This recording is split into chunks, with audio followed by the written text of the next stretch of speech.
Trolls World Tour isn't good. But it would still be more fun in a theater.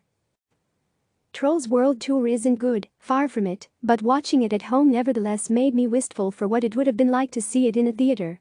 Due to coronavirus, Universal Pictures shifted the movie's planned theatrical release to make it available on demand, one of the first major films to bypass theaters entirely amid shelter-at-home orders.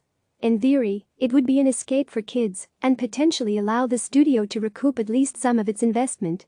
Creatively speaking, this DreamWorks Animation-produced sequel to the 2016 movie Trolls is completely forgettable, psychedelic and colorful, with a message that celebrates our differences in the most obvious way. The plot, such as it is, involves a villain named Barb, voiced by crazy ex-girlfriend's Rachel Bloom, who sings hard rock and wants to eradicate all other forms of music in the Trolls land. It falls to Poppy, Anna Kendrick, the troll pop princess, and her pal Branch, Justin Timberlake, to try thwarting her via a tour of all the different music in the extended kingdom, including hip-hop, country and classical. Where the best animated movies work for both adults and kids, Trolls doesn't really have much to offer either. It's too aimless and loud for grown-ups who might appreciate some of the references and vocal cameos, and while there's a lot to look at and hear in a jukebox musical manner, it's hard to imagine many kids understanding jokes at the expense of smooth jazz and yodeling. Still, watching it at home, what came through clearly, if not as loudly as everything else in the film, was that this movie is intended to be enjoyed with an audience.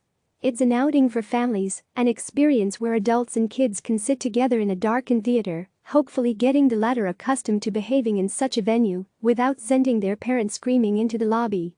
In media circles, there's been plenty of speculation about whether the current shift triggered suddenly and jarringly by the COVID-19 crisis will alter long-term consumer behavior.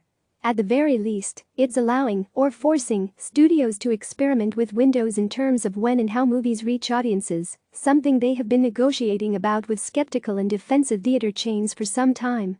It's possible that the convenience of having more and more entertainment streamed into the home will take root, even more than it already has, during this crazy period. But it seems just as likely, especially for genres of movies that benefit from an in-person response, that people will crave the communal aspect of movie-going once it's available again, whenever that might be. For Trolls, a crowd of appreciative and less cynical tykes probably would have eased the groans a bit. As it was, I screened the movie flanked by a kid who, admittedly, didn't like it much better than I did.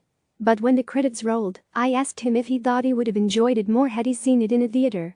After a beat, he nodded, then said, "At least we could have ordered popcorn." Trolls World Tour is available on demand beginning April 10 for $19.99. It's rated PG. Click subscribe to receive the latest news.